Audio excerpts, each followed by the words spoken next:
everybody, welcome back to the channel. It has been a long time since I posted a video on this channel for a lot of reasons. Work has been crazy, life has been busy, and I don't know if you can tell from my kind of new makeshift background here, but I am in a new location. I moved last month, or I started to move. I wouldn't say we're quite finished yet, but I am officially in the new apartment, and the reason for the occasion of me coming back to film another YouTube video right now was that I have a really exciting summer TBR planned for 2022, and I really want to share it with you.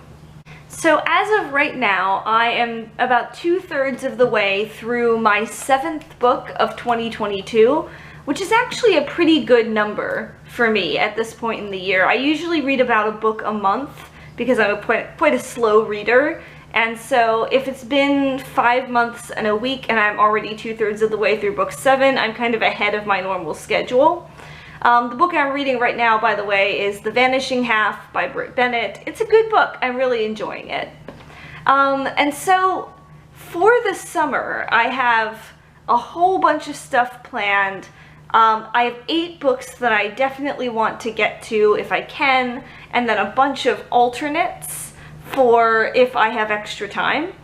Now you might be thinking, if I can only read 7 books in 5 months and change, how am I going to read 8 books in 3 months?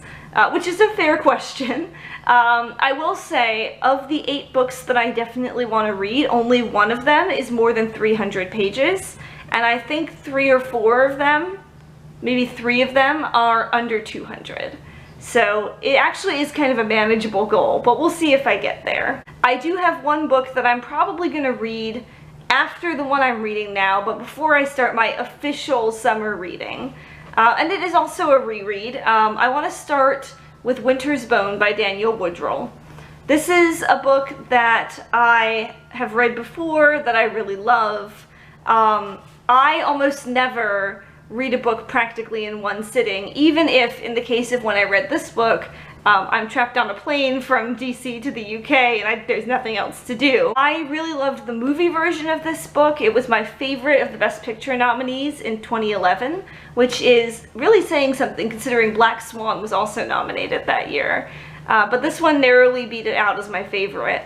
And I read this book, like I said, on a transatlantic flight in the summer of 2011, and I just sped through it. I loved it so much. And it's been now 10 years since I've read it, so I kind of want to reread it before I get started on my official summer reading choices. What I am considering the official start of my summer reading is the Hello Summer Readathon, which is a 48-hour readathon that takes place June 25th and 26th. The sort of chair of the hosts of this readathon is Sarah from Sarah's Reading Nook, and I will link her announcement video for this readathon in the description box, as well as the channels of all of the other co-hosts for the readathon. You might recognize some of this group of co-hosts. They did the Sweater Weather readathon last fall, which I tried to do and didn't succeed at. And they also did the Hello 2022 readathon, which you saw me do in a video earlier this year. Since then, they have started doing seasonal readathons to welcome each of the different seasons of the year. I didn't participate in the spring one, but I am going to do the summer one. And for the 48-hour readathon, they have 2 prompts for each of the seasons. The first one for summer is a thriller. And my sister was making fun of me because I can be very particular about, what counts and doesn't count for a certain category. And I got very nitpicky about what counted as a thriller. Because thrillers can occur in a lot of genres. There can be thrillers that are horror, thrillers that are action, thrillers that are mystery. And if it strayed too far into any one of those other genres, I would second guess whether I wanted to count it for the category of thriller. So I had to find a book that just perfectly fit that category without straying too far into any other genre or any other category. And the one that I landed on was Stephen King's The Girl Who Loved Tom Gordon. It's a story about a young girl, I think she's about 9 or 10 years old, and she goes off on a hike with her family and gets separated from her mom, I think, and her brother, and gets lost in the woods, in the wilderness. And so it's first of all a thriller because it's the adventure, I guess, and the peril of her, you know, being stranded and trying to survive in the wilderness. But then also she starts to get the sense that there might be something following her. So I know nothing about this book other than that. I'm very intrigued going in to see what it's about. And then the second category for this readathon is a book set in summer. And for this one, I chose A Cuban Girl's Guide to Tea and Tomorrow by Laura Taylor Namey. This one has also been on my TBR for a really long time. I have the audiobook on Audible, so I might listen to it along while I read. And this also looks like a good book. It looks like a much sweeter book, so we'll have to see which one I'm in the mood to do first when we get to June 25th. But this is a book about a teenage girl in Miami who I think is going through some stuff. She's had some issues in her life, and her parents send her to, it's either a family member or a family friend, I'm not sure which, in a village in the UK for the summer. And so from what I understand, she's going to do some healing and some self-discovery while she's there, and get to know and appreciate this quaint English village. And I don't know how much of a romance it is, but I get the sense that there's maybe a guy that she also learns to appreciate. So it looks really sweet. I saw this years and years ago, and I've wanted to read it since then. Now, once the Hello Summer Readathon is over, we're going to enter a new phase of my summer reading. And this is a phase that I am calling Hot Gatsby Summer. So, Hot Gatsby Summer is not a readathon that anyone else is participating in. This is something I made up for myself. And it's going to be me rereading not only The Great Gatsby, but some other books that are, you know, with the same characters or the same universe as The Great Gatsby. In case you didn't know, The Great Gatsby was written in 1921, and so it had its 100th anniversary of publication last year. And when books hit their 100th anniversary of publication, their sort of copyright changes and they become public domain. So obviously F. Scott Fitzgerald still holds the original copyright for the novel itself, but people can now write adaptations and retellings and prequels and sequels set in that world without violating like the intellectual property of the publisher and the author. So of course what happened in 2021 when that date of publication arrived, and its 100th anniversary arrived, was that a bunch of people who had written retellings and adaptations of The Great Gatsby suddenly published books, and the market was flooded with Gatsby literature in the sort of like Marvel Gatsby universe. And so I'm going to read 2, maybe 3 books that are set in that universe, in addition to The Great Gatsby. The one I'm going to start with is a prequel to the novel, and it's called Nick. It is from the perspective of Nick Carraway, who is the narrator of The Great Gatsby, who comes to West Egg and meets Jay Gatsby and gets swept up in that world. And so from what I understand, this takes place in like World War I, when Nick is in the war fighting as a soldier, and then his sort of rehabilitation from that. I think he goes to Paris and deals with a lot of trauma and a lot of things associated with what he's been experiencing, leading up to about the time that we see him in the novel coming into this world of Gatsby and Daisy and everybody in New York. This book is by Michael Ferris Smith. I've seen mixed reviews for it. I think I'm probably going to like it, especially reading it in conjunction with other Gatsby books, but I guess we'll see. So I'm going to follow that up with The Great Gatsby. I have this cute little like pocket edition. It's so sweet. I've read The Great Gatsby several times before. I read it once in high school. I've taught it at least twice, so I've read it on those occasions as well. And I really like this book. I find that every time I pick it up to read it, I discover some aspect of it that I had never discovered before. Sometimes it's a language thing, a plot thing, some kind of significance that it has, and I just keep discovering new things every time I read it. So I'm looking forward to this, which is going to be my 4th or 5th reading of it. And then I'm going to follow that up with a novella called The Pursued and the Pursuing by A.J. Odasso, which is a sequel to The Great Gatsby, a somewhat revisionist sequel. This I've also actually read before in a different form. Also, in full disclosure, this A.J. Odasso is a friend of mine. We connected over our mutual love of the movie Pacific Rim years and years, almost 10 years ago. And I had a chance to read this this novella before it was published, like long before it was published, when it was in its first form. And I just was astounded by the lyricism and the language and just the way in which AJ sort of retold this, imagining that the events at the end of this novel don't happen in the way that they do, and that instead of what actually happens to Jay and Nick, that they go off, I believe, also into Europe and escape all of the things that are tying them down in West Egg. And in this as well, this is a queer love story, so you have Jay and Nick falling in love as well.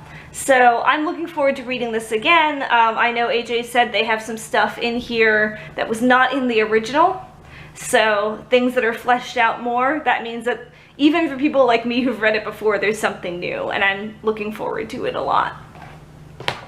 I think at that point I will be pretty tired of The Great Gatsby because I'll have read 3 books in a row about that universe. But if I have, you know, the stamina for one more, there's another book in the Gatsby universe that I don't have here. It has not come in on hold at the library yet. But it is called The Chosen and the Beautiful. It's by Nevo. And this is also a Great Gatsby retelling, but in this one, it's from the perspective of Jordan Baker, who is a supporting character in the original novel, and it reimagines her as a queer Asian woman. So that sounds really interesting to me as well, and if I still have room for more Gatsby after I read these 3, then I might pick that one up and read it as well. I'm gonna end the summer by rereading a middle grade series that is actually one of my favorite series of books of all time, even today, now that I'm in my 30s. And it is Lloyd Alexander's Westmarc trilogy. This is not Lloyd Alexander's most famous work. He's famous for the Chronicles of Prydain, which I've actually never read, but I picked up this series, this Westmarc series, when I was in 6th grade. I found one of the novels in the classroom library of my 6th grade language arts teacher. And I read a couple of pages of it and I thought it was amazing. So I got all 3 of the books out of the library and I read them. They are like, the way that I describe them is that they're like Les Miserables for middle grade. They're kind of, I guess fantasy in a sense, but there is no actual magic in them. It's mostly political intrigue, and there's revolutionaries like there is in Les Mis. There's a body count like there is in Les Mis. I was not used to a book having this much of a body count when I was 12, 13 years old. But they are about a young boy named Theo, who is, he's been orphaned and he works for a printing press in his little town. And one day a strange, eccentric man comes to get something printed, and they work all night to get it printed, and then they're attacked by government authorities, and Theo has to go on the run because they've been associating apparently with, I guess, an inflammatory individual. And as he goes on the run, he gets embroiled in this political intrigue and meets this group of revolutionaries, and Lloyd Alexander builds this whole world around what is happening to Theo, and what has happened to the king and queen, and this like government minister who is trying to take power. They're very, very easily readable books. They feel advanced even though they're middle grade, and I treasure them, so I can't wait to read them again. So those are all 8 of the books that are on my must-read list for this summer. However, if I happen to have extra time this summer to read another book, which again I think is highly unlikely, but if it happens, I have some options. Now, I should start by saying that I am doing the Pop Sugar reading challenge, which has 50 different categories over the course of the entire year. So probably what I will do is choose one of those categories at random that I haven't already used this year to read a book from, which means that it could be any one of these books if I choose their category, or it could be none of these books if I choose a different one. So the first one that's on this list as a possibility is honestly, unless I choose the category, the one I'm least likely to read, because it is, I just lifted it, my god, it's so heavy. It's All Clear by Connie Willis. It's 650 pages long, and that's actually the reason why I probably would not willingly choose to read this summer, is because the amount of time it would take me to read a 650 page book is just unbelievable. You guys know I'm a slow reader. But I did read the first book in this duology, Blackout, earlier this year. Because this is the second half of the story, I want to read it before it gets so far away that I don't remember what happened in the first one. But the length of it is really intimidating for me. So I will probably only read this book this summer if I draw the Pop Sugar Reading Challenge category of a Hugo Award winner, which this was. We'll see. It's daunting me. Another one that I'm thinking of trying to read this summer if I have time is Emily St. John Mandel's Sea of Tranquility. Florence read this earlier this year. She said it was incredible. I've never read an Emily St. John Mandel book. I've not read Station 11 yet. That's actually another one that I am considering reading this summer because I kind of want to read it before I watch the HBO series. So I've never read anything by her, but I have a feeling I would like her work. And this one seems really interesting. I hear that it spans multiple time periods. I don't know much about it other than that. So I am intrigued to see what this is about. I have yet to hear a single person say anything bad about this book. Another one that should look familiar to you guys if you've watched my vlogs before is I do still really want to finish reading Mr. Impossible, which is the second of 3 books in the Dreamer trilogy. Call Down the Hawk is the first one. I tried reading this last fall when I was doing silent reading with my students, but I couldn't focus on it because I was at work. And then I tried getting around to reading it for the Hello 2022 readathon, but I ran out of time. It took me too long to read my other book. And so I do really want to try to read this again at some point before, I think, October, which is when the 3rd and final book in the trilogy comes out. Another one that I'm thinking about is Book Lovers. I caved and bought this at Target on one of the first of my 1,500 apartment Target runs this past month.